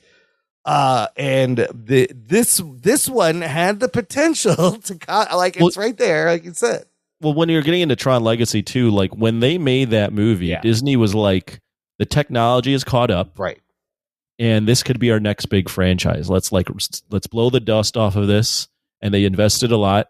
They had a young Joseph Kosinski. It didn't work, right? Yeah. But I can see why they made it. Whereas this one, it's like, if you don't have a message to tell, and you don't have a big franchise that you're going to blow up out of this, like, what is the point? And like, you cast Jared Leto in the lead role. I'm sorry, it's DOA. The movie's dead on arrival. He is box office dead. Imagine. Not only that, but they wiped out the whole cast that was already established instead of a bunch of new people. Yeah, right. So you don't even have that, and then you release it in October. It's just like, well, what? You set this up to fail. I mean, we got to see the Flynn arcade again, which is great. But like, you're telling me this laser still works 43 years later? It's just sitting there. It just worked in the last movie. Just fucking lights it up. It worked 15 years ago. Do you think what they were doing, like, is we want to make a Tron movie. We want to get all the band back together. We don't have them back together yet. So we'll just make this movie in between, hoping it does well, because they're heavily hinting at like there's a 4 and we're going to get back Olivia Wilde and Garrett Hedlund. And what's his name is the big bad Dillinger's son, Evan Peters. Yeah, becomes right. But it's like, wait, you gotta fucking get there. Like, you gotta make a good movie for us to give a fuck about a part 4. I'm with you guys. I'm not sure why they made this movie. So just to go over the end. Mills really wanted to do a soundtrack for Tron. Yeah. Trent Reznor was like, if they get Depeche Mode to make the next soundtrack, I'll be fucking psyched. Clearly, they're almost dead. None of them Jared left. Leto definitely had a big hard on for this. So, I mean, like, do you walk out of this movie and you're like, I really care about Ares. Like, I want to see what Ares is. No, I don't care about any of these people. Okay, just to like finish, let's do the third act real quick, because after Ares gets the code from Flynn, also the code looks like a double helix DNA. It's a little on the nose. We get it. He gets the code. Athena prints herself out at Dillinger, and then she prints out a giant recognizer. Remember that thing from the first movie? and it's bigger than the warehouse that it's print from. Huge. Julian's mom, Dillinger's daughter, is about to shut everything down. Athena just stabs her, kills her in front of Julian. And Ares comes out of the arcade. Athena is piloting the recognizer. She's got 2 soldiers. They're going to grab Eve, and Eve runs off, luring her away while they hack this laser. This is really weird, because first she's like, fix this laser so Ares can come back. But he manages to do it anyways. They don't know, but then they're like, oh, we'll just make this to destroy the fucking... None of this makes sense. No, it makes no sense. None of this makes sense. I did love when Ares was like, he's getting a feeling. He's talking to Flynn. He's like, I can't put it into words how I feel about Depeche Mode. It's just a feeling. Anyways, Athena's out there. The military's shooting at the fucking recognizer. It looks cool, but it's taken down very, very, very quick. The drones trap Eve in a little light circle. So Ares comes back. Athena gets shot down, and then she comes out in a tank, and then Ares is right there on the ground, and now he's white. He's not red anymore. I do love the little thing where he's got triangle discs, and they have the circle disc. The Dillinger discs are triangle. He's got to fight all three of them. It's a pretty fun fight. They hack into the Dillinger grid and destroy it as all the drones fall. The grid's offline. But then he's in it at the end of the movie? No. Ares? Oh, so Dillinger's in it. The grid reboots. The Dillinger grid reboots. As the cops are coming to arrest him, he transfers himself into the grid that is just destroyed. I have a question. Yeah. In Tron and Tron Legacy, wasn't this grid, it was just a video game, right? It's a program that eventually became like a world and a city. That kept evolving, yeah. Yeah, that kept Okay, so it starts out a video game that became this like evolving world. Yeah, and then people got sentient. So Julian transfers himself. The cops don't get him. Encom gets the code, and Ares and what's-her-name go their separate ways. And then Ares sends Eve a postcard.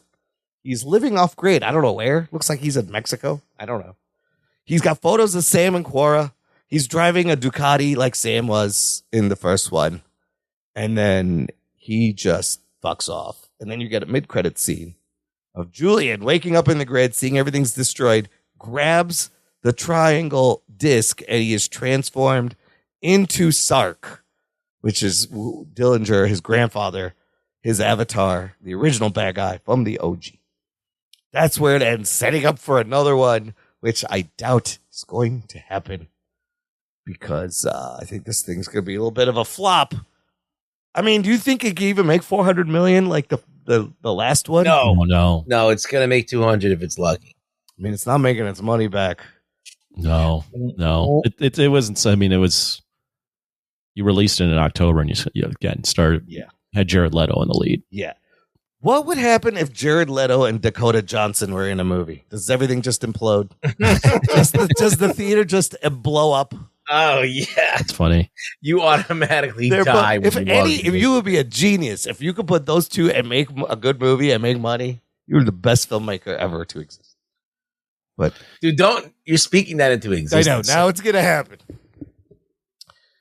Yeah. It's I don't know. Tron. It's a weird franchise, man, because it's got a lot of fans. It does have a cult status. But it was the headlining thing at San Diego Comic-Con. Look, if it wasn't for Tron, we wouldn't have The Matrix, and The Matrix did everything better. Yes. And that I was trying to watch some behind the scenes on that first one, and the fucking shit they did in 1982, they like filmed it in black and white. Everybody's got cloth costumes, electrical tape. Everything is rotoscoped by hand, and the light painted back in on layers and then put back together in film. All by hand in 1982. It's insane. That movie is essentially filmmaking. Yeah, it's essentially like an animated film, the first Tron. Yeah. There's a lot of just 2D animation that looks really cool that nobody ever saw. In fact, the fun fact is that it was disallowed from the Oscars to count for visual effects nomination because they thought they were cheating using computers. And they disqualified them. And now look where we are. But again, even the first one, the effects are great. It's ahead of its time. I haven't watched the first one. Let me ask one question. The story is weird, man. Yeah. Does Dillinger in the movie get the Tron grid? Does he steal it? In the first movie? Yeah. So it's because I just want to know how Dillinger ends up with the grid in this movie. Oh, well, the first movie starts in the grid. You don't even really meet Flynn for a while, but Dillinger is in charge of Encom. And Flynn has left because Dillinger stole all his shit and took credit for it. And that's why Flynn left to open this arcade and build the grid or something. And he had the code. So I don't know. But okay. But Dillinger is in charge of the Tron grid for the whole and first he movie. puts himself into the grid too. Yeah, he is Sark talking to Master Control. He's like his captain. Master Control's a program. Also, why did Master Control in that first movie, why does he need nostrils? I always thought that was funny. He's got these giant nostrils. I'm like, why do you even need nostrils? You're a fucking he doesn't computer program. But that first movie is also weird. It starts right in the grid, and then it cuts to them, and like it's a weird movie. The whole franchise is weird, man. It's a weird franchise that people love. I still think that Tron Legacy is the best movie in the franchise. You think Legacy is the best? Yeah. All right. Well, we're at that part. Let's rate it and rank it out of all these. Anthony, go first. I don't know. I don't even know. The story and the characters are completely forgettable. There's a ton of things that they could have dove really deep into in terms of, AI or sentience or what it means to be human. They don't really dive into that. It's all very basic. The music and the action scenes and the visuals, though, are very high. Not like so high like in F1 where I'm like, oh fuck, Right. all the basic shit. Right. Like, this is so good. Yeah. Yeah. Like this movie is like what this movie is trying to be F1, in that F1 is like great visuals, exhilarating chase scenes, or ride scenes, great music, predictable story. Yeah, predictable story, but at least like doing the thing well. This movie is like notches below and all that stuff. Like it's got great visuals, but the story is just so bad and basic that like it doesn't make up for it. Yeah. I have never seen the original Tron. I don't know if I ever will. I haven't revisited Legacy since I saw it 13 years ago. Yeah. But I fell asleep at Legacy. Yeah. So immediately I'm like, this movie's better because at least I didn't fall asleep. Yeah. But I can't say that like this is like a recommended movie. Like unless you have some sort of AMC pass and you love Tron, I can't recommend this movie. I would rate it a 5 out of 10. It's a movie. Fair. Rugs. Visually, this movie is the most superior of all the Tron. Visually, action wise, set piece wise, this is the best that this series has to offer. The first movie is the most original and kind of ahead of its time, and kind of I would say appreciated by its depth and weirdness and originality. And I think that the second movie, Legacy, has the best story. I don't know about script, and it doesn't have the best effects because there's some horrible effects in there, especially when they try and do Flynn as a CG person. It's so distracting. It's very, but and the blue, it puts you to sleep. It does, and the Daft Punk is calming. It's soothing. And Daft Punk the soundtrack's great. So, I mean, it's a mixed bag, but I think the story is the strongest of them all. Like, I could see the story of a son trying to take over the company, not wanting to do it, but once he gets a chance to meet his father, he goes on a search for his dad, and then he finds out that there's whatever, and he falls in love with this girl and brings her out. So I'll be like, that makes a lot of sense to me as far as the story and narrative is concerned. So it's hard to rate because they all kind of have weaknesses and strengths, right? But they're all tied to me.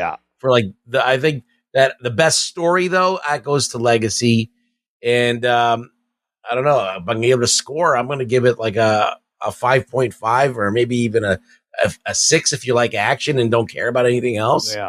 So it's slightly above average action film. Yeah, it's so weird. It's not horrible, and it's not a true sequel. And that's why, I feel you about Legacy, which is an actual continuation of the story. And they decided not to do that. But I'm with you. They're all about the same. The first one, for its effects at the time and what it meant to me as a kid, I think is still my favorite. And then I would put this third one maybe a little bit ahead of Legacy, because like Anthony, I did also fall asleep at Legacy. I thought it was just the story fell apart. And I like the red. The red is just a little more inviting.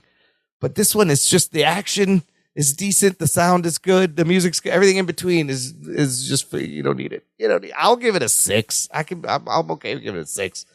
It's not horrible, it's not great. It's just a weird entry into a weird franchise that they are trying to keep alive. What is the benefit of this franchise to Disney? Is it really just the rides and the merchandise? Like, why would they even try to keep this going is my question. I don't know. I mean, I think you could do a lot with it. I mean, we're talking about the digital age right now that we're in right now. Yeah, there could have been a lot more commentary. You can really do a lot. Think about it. When the original Tron was made, video games were not very sophisticated. And so it reflected the things of that time. Right. Right now, we have video games that are bordering on reality almost. There's some video games that are like, 40, 60 frames per second or something like that look like you're walking through a real office building and shit. So let's get relevant. There's AI doing shit. There's all kinds of stuff going on. This Tron could be a bridge to that, but they kind of don't want to touch that. Well, Tron, I mean, it hasn't been as big as Disney would want it, but they do have the movies, they have a TV show, they've had video games, and there's also stuff at the theme park. Yeah, there's rides. So they have stuff, they have the rides and stuff. So maybe they want to, keep that stuff relevant, and the way to do that is to release new things. So maybe it makes them money, ancillary money outside of the movies, because this movie I don't think is going to make its money back, unfortunately. Do we care about Ares and what his further adventures are? Not really. No, right? No. I like the thing is about Ares. What makes him cool? Like, is he just a human now? Yeah, is he vulnerable? Could he die now? Like I don't know. Yeah, they should have they said he was like this big badass, but now he's human. So does his badass stuff go away? Well, and they touched on that too, because they were having this whole conversation about like the permanence is ironic because you become impermanent now. So right? So he is. You can't get remade, but again, it's just very like they don't go in depth on any one thing, so it's just all very surface level. So it's just like, oh, all right, yeah, cool. That's it. Sure. We touched upon. It's like we touched upon all the things we want to touch upon. Let's get to the next action scene. Yeah, it's about where it is. The action There's no scenes meat are fun. on the bone. There's nothing there, but just some fun red action. Okay, let's do some news from the nation here. It's time for news from the nation. It's time for news from the nation.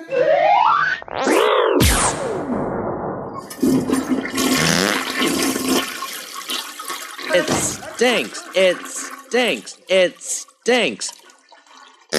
I do have one comment about the movie from our group here. Joe Henry actually went and saw it. He said C+, maybe minus, story, weakest point, A+, soundtrack and visuals, A- action, really fun watch in Dolby 3D. Not the sequel everyone wanted. We all wanted Tron Legacy 2.0, but it's a fun watch regardless. Just go in with low expectations and at least you'll be entertained. Must see on a big screen with a great sound system to really enjoy it, though.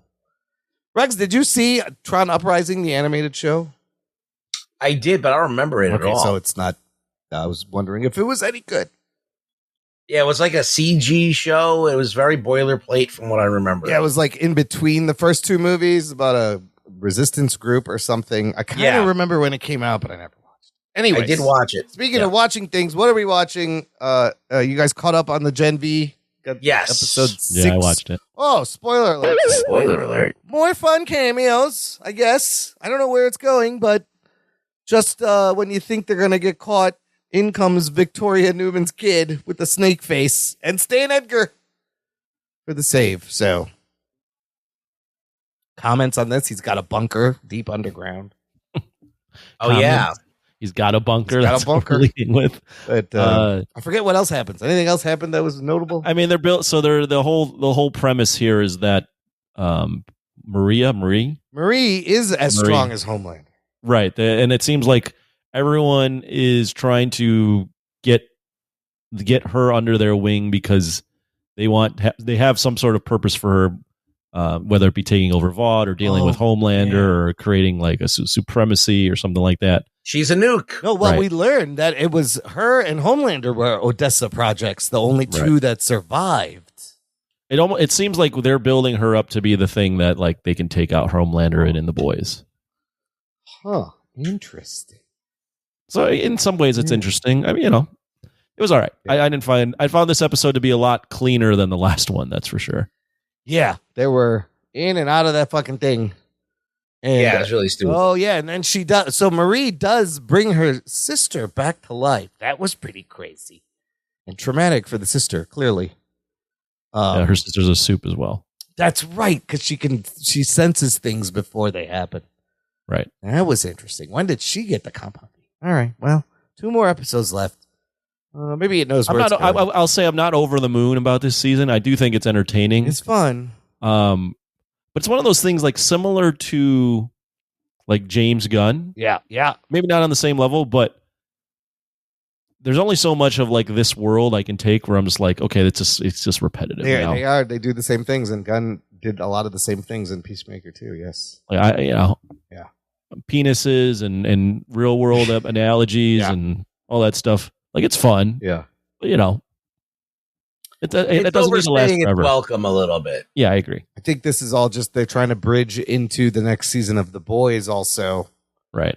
I'm having trouble even like remembering what's happening Yeah. in The Boys and how this connects and all that stuff. yeah, and like Kate's like allegiance is all over the place, and Sam's helping them. I don't know. It's entertaining, but I don't know where it's going. I do want to see Cypher get his ass kicked. So if that's the point of this, Yeah.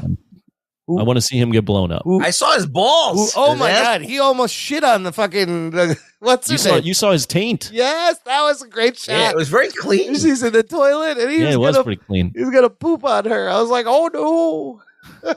Oh, and we find out that old dude, that's not his dad. That's Golovkin. It's fucking Godolkin. Excuse kept me. alive. Holy shit, he's got the secret to take down Homelander in his head or something. Like, it's crazy. That was crazy. I did enjoy when he's like cleaning him and he's just slapping him in the face. God, yeah, he's sponge bathing him and then he just smacks the shit out of him. Like, what the fuck is going on here? I feel like there's something going on with that. Yeah. Like, I feel like maybe either he is projecting himself into his body, He can control people. Remember? or Yeah. something. I don't know, something like that. Maybe I Cypher feel like is there's some, Godolkin.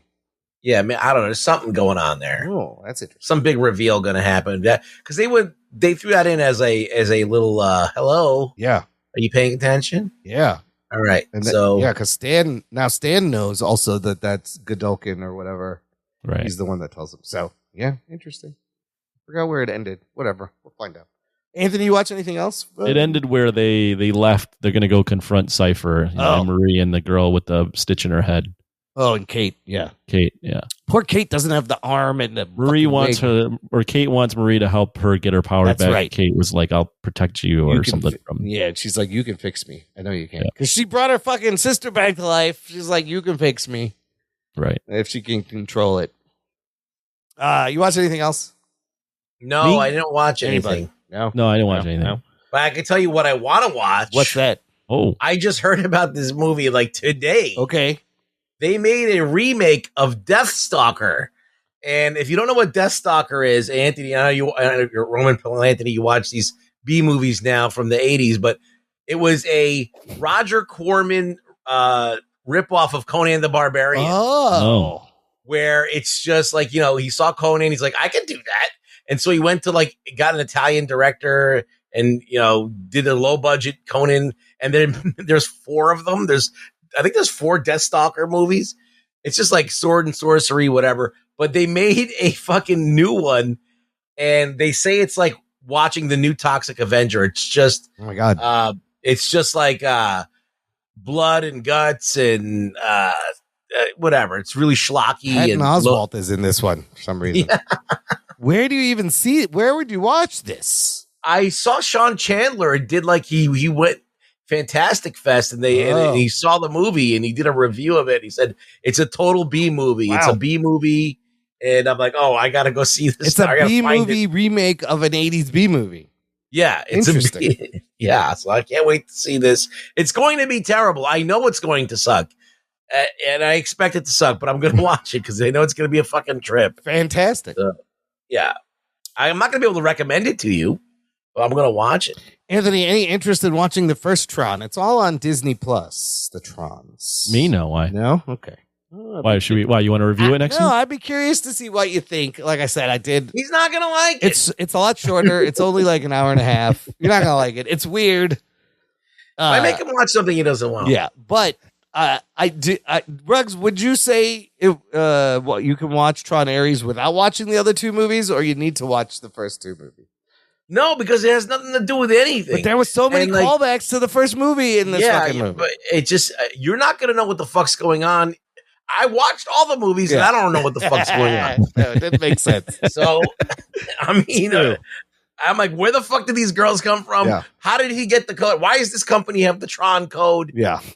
I don't know. Does this fucking thing even have powers in the real? I don't know what the powers are, what the power set is. Yeah. Right. No, a lot of it didn't make sense. It was No. not explained. Very thin. So I don't know. The first one, watching it again, was still enjoyable, but it's also very weirdly paced. And I'm like, huh, this story is just like the other stories. Like, it's just all over the place. But you want to know what movie that I did watch? Yeah. Oh, you did watch something. I just forgot about it. Okay, great. I watched The Black Stallion on Disney. Oh my God. Why watch that? That's Was it on Disney? yeah. I don't know why. I remember it was a movie from my childhood. Yeah, that is a classic Disney. And I remember Mickey Rooney being in it. Yeah. And I fucking watched it. And it's a crazy fucking strange ass movie because it's about a kid who's on a fucking cruise ship with his dad. And the cruise ship goes down and him and this horse are like the only survivors of this ship. The horse was on the ship too? Yeah. Oh, and they wash up on the beach. They and then, wash up on the beach and it's completely, there's no dialogue for like a fucking half hour to 40 minutes of this fucking movie until they get discovered by some fucking sailors on the island. And then he goes back home and the horse, he just got to keep the horse in his yard, but the horse is fucking nuts and it runs away. And finally some fucking guy ends up finding the horse and he's like keeping it penned in. And this guy who, of course, conveniently finds him is an ex-jockey. And so he's like, you got to run this horse. And the boy's like, I'm going to fucking ride it. And then he trains him how to ride it. And then that's the whole movie. It's like Seabiscuit. But yeah, but I remember it from my childhood and I was like, and it still holds up. It's one of those classic late 70 Disney movies. A couple of those. Still a good movie. Yeah. I thought I was going to be disappointed, but I don't remember that whole thing being fucking, there's no dialogue. It's just, he doesn't say a fucking word, this kid. He doesn't even talk to the horse, but it's just all visual. It's crazy. It's like watching Primal, that show. Wow. It's pretty great. 90% on Rotten Tomatoes. Mickey Rooney plays the jockey or the kid? No. He plays the guy who finds the horse. Okay. Oh, okay. That was a jockey. Yeah. Yeah. Terry Garr also in this one. Yeah. Yes. There you go. Interesting. The only other thing I just watched was the new John Candy documentary. Called I Like Me. It's on Amazon. It's very sad, but it's very good. John Candy was quite an individual. You like to throw in a documentary and everything. Dude, I love good documentaries, and I was hearing a lot about this John Candy doc. And you got a lot of people: Steve Martin, Macaulay Culkin. There's a lot of Uncle Buck stuff, and Home Alone, and his life, and his insecurities, and his kids. It's very good. It's very good, and it's a little sad. But he passed away at 94. I like John Candy. John Candy's great. I like Uncle Buck. Planes, Trains, and I like Barf. Planes, Trains, and Automobiles. Barf is great. I'm a mug. Half man, half dog. Wasn't he? Was he in Home Alone too? Yeah, he was Gus Polinski. You're going up to Sheboygan. Well, we had a couple. The Polka King. We sold about 623 records in Chicago. No, Sheboygan. Real big in Sheboygan. Polka, polka, polka. Kiss me, polka. You don't remember? He shot that in one day. All improv. Fucking John Candy is the man. Everybody loved him. And he was just this. You ever see Armed and Dangerous? No. Oh, that's a great John Candy Planes, movie. Trains, and Automobiles is amazing. What did he die of? Hamburgers. I think it's like he had a heart attack. His heart gave out because of his size and stuff. 44 years old. How did he die? Let's see. Health problems. Died in his sleep, heart attack. Yeah. He was 375 pounds. Yeah, he was getting big there in the 90s, and he talks about the fame and how he was just like always insecure the whole time. Smoking a pack of cigarettes, lots of alcohol and coke. Yeah, he liked to He drink. did the whole Well, thing. there's cocaine too, huh? Him and what's his face? John Belushi. Belushi's very similar. And then I'm thinking about from the 90s, the fatter guy that died. Chris Farley. Chris Farley, yeah. No, and it's that thing where like you're employed because you're the funny fat guy, right? But You don't want to be the fat guy, and you're afraid to lose weight because maybe then you won't be funny. Now, if Ozempic was around, Man. they'd still be alive. Well, Jonah Hill turned it around. Jonah Hill made it work. Yeah. But this was back in the 80s and 90s. Like, it was. You had to be fat. You had to be fat and funny. And, like, if you weren't, then you didn't get any work. So it's. Who's the funny fat guy now? There really isn't one, is there? Tracy Morgan? He's not fat anymore. Is he fat anymore? They don't really. I mean, even Will Sasso, like, lost all that weight and he's, like, slimmed down. He was, like, the big fat guy from Mad TV. Horatio Sands no longer fat. I think he lost a lot of weight, too. Yeah. Maybe he's still fat anymore. I'll be the Rogan? next one. No, he lost Jack. Jack Black lost weight. Jack Black's Black's still fat. kind of big. Yeah. No, Jack Black's the only one. He's holding it out. Kevin James. Kevin James. Maybe. James still fat. Okay. Too, yeah. They're carrying the torch. Shane Gillis. Shane's just a big guy. Yeah, he's a big guy. Bert Kreischer. Oh, Bert Kreischer is always topless with his big fucking beer gut in every special. I just looked up on Google who is the funniest fat guy. Those guys are carrying on the tradition. Yes, in today's. But none of them are like John Candy. None of No, them. they're not that Yeah. fat. Yeah. Like Jack Black's the only one that's pushing it. They're saying Keenan Thompson, Sebastian Maniscalco. Oh, Sebastian. No, he's not. He's fat. ripped. Jesus. So Keenan's a little chubby, Keenan's a right? big guy. I don't know if he's lost weight recently, but he was always the bigger guy. So those are your fat. Those are your What fat. about that? What about that Spanish Those are comic funny guy? fat fucks. Gabriel Gabriel Iglesias Yeah. definitely is number Ralphie one. May died, didn't he? I think so. John Panette. Did John Panette die? He's dead. He was the first. You be here for an hour. You go now. Fucking John Panette was the best. But He does the racist comic. look, it was in the stand up. You could do the stand up back then. No, it's the end of the Yeah, show. I loved Nobody's it. I loved listening. it. It was You good. know, It was good. just look up John. No one Panette. cares. No one cares. But Gabriel Iglesias, I think, is the leading. IMDb has a list of funny fat guys. Who's that funny fat fuck? They got Lou Costello. I don't know who that is. Yes. Oh, Abbott and Costello. Oh, that's right. Yeah. All right. Here's the list. 10 people. I'm gonna go right. It's created 14 years ago. So Okay. Lou Costello, Curly Howard, Yeah, from Three Stooges. Chris Farley, Yeah. John Belushi, Yeah. John Candy, Yeah. Gabriel Iglesias, Yeah. Danny DeVito, Danny, he's just short, round. John Goodman. Oh, yeah, that's a good one. He lost all that weight, though, now. All right, these two. I don't know. Roscoe Fatty Arbuckle, Oh, he was the old-timey Fatty Arbuckle.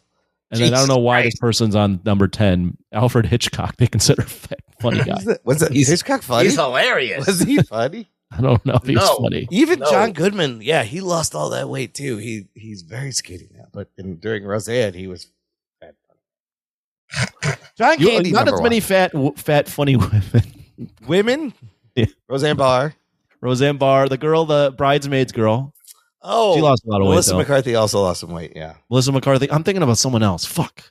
Rebel Wilson is now Rebel skinny. Wilson lost all that weight. Yeah. funny. Even the girl who was saying all about the bass is no longer has any bass. It's all treble now. She's just treble. Listen, it's Ozempic. Everything is. It's easy now. You Easy. just fucking Just take, shoot just inject it in and Anyways, enough about Rebel funny Wilson. fat people. Melissa McCarthy. Yeah. Melissa McCarthy. All right. All right, we're done. No more fat people. No more funny fat fucks. Rugs, where can the people find you online? you can find me on X at Rug Boy Show. Great, Anthony. I don't know what we're doing next week. What are you doing this week? Going to a haunted house. Oh, yeah, you're going to go get spooked. I hope it's Yeah. spooky. In the meantime, listener, check out our website, jockandnerd.com, for links on how to support the show, how to follow us on our socials. Most important thing you could do, share the show, send it to a friend. Thank you for listening to the Jock and Nerd podcast. My name is Imran. My name's Anthony. He's the Jock. He's the nerd. We'll beep you next time. I fucking loved it. That's a big fuck up right there. Oh my God! My balls was hard.